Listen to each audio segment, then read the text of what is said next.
आज हम अध्याय 3 दो चर वाले रैखिक समीकरण युग्म की प्रश्नावली 3.3 का प्रश्न पहला सॉल्व करेंगे, जिसमें निम्न समीकरणों के युग्म को विलोपन विधि तथा प्रतिस्थापन विधि से हल करना है तथा बताना है कि कौन सी विधि अधिक उपयुक्त है।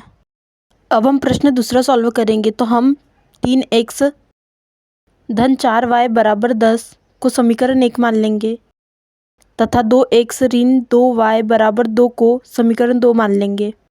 अब हम किसी भी एक समीकरण के गुणकों को समान करेंगे तो समीकरण 2 में 2 से गुणा करने पर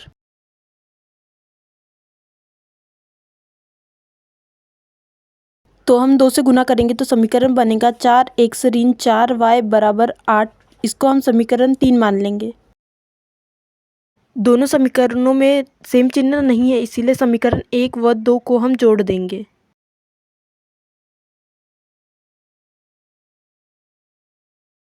तो हम समीकरण 1 व 3 लिखेंगे।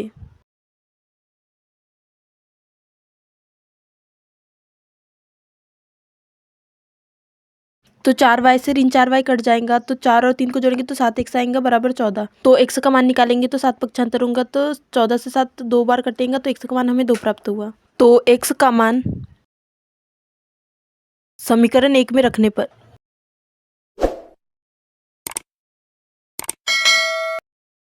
तो हम समीकरण 1 लिखेंगे तो हम x का मान लिखेंगे तो 3 गुणित 2 धन 4y बराबर 10।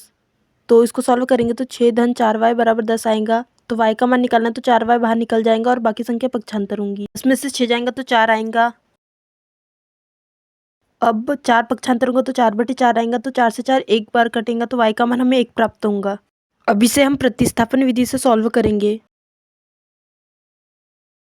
तो हम किसी भी एक समीकरण से x का मान निकालेंगे तो यहाँ समीकरण 1 से x का मान निकालेंगे तो 3x बाहर निकल जाएगा और बाकी संख्या पक्षांतर होंगी। अब x बराबर 10 ऋण 4y/3 आएगा। इसको समीकरण 3 मानेंगे। अब समीकरण 3 से x का मान समीकरण 2 में रखने पर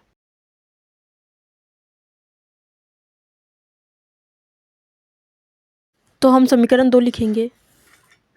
अब इसमें x का मान रखेंगे तो 2 गुणित 10 ऋण 4y/3 आएगा ऋण 2y बराबर 2। अब इसको सॉल्व करेंगे तो 2 का गुना करेंगे 10 में तो 20 आएगा और 4y में करेंगे तो 8y आएगा ऋण 2y बराबर 2। अब इनका एलसीएम निकालेंगे तो 3 आएगा। अब 3 से 3 में भाग देंगे तो 1 आएगा, तो जैसे कि वैसी संख्या आएंगी और 2 के बट्टे में 1 है तो 1 का भाग देंगे 3 में तो 3 गुणित 2 करेंगे तो 6y आएगा। अब 3 पक्षांतर होगा तो 3 का गुना 2 से होगा तो 6 आएगा। तो 20 ऋण 8y ऋण 6 बराबर 6। अब दोनों सेम चिन्ह तो ऋण ऋण धन हो जाएगा और 8 और 6 को जोड़ेंगे तो 14 आएगा और बड़ी संख्या के आगे ऋण का चिन्ह तो ऋण आएगा। 20 पक्षांतर होगा तो 6 ऋण 20 आएगा। 20 में से 6 जाएगा तो ऋण 14 आएगा। बीच में बराबर का चिन्ह और दोनों सेम चिन्ह तो कट जाएंगे और 14 पक्षांतर होगा तो 14/14 आएगा। 14 से 14 एक बार में कटेगा तो y का मान हमें 1 प्राप्त होगा। अब y का मान समीकरण 3 में रखने पर तो हम समीकरण 3 लिख लेंगे।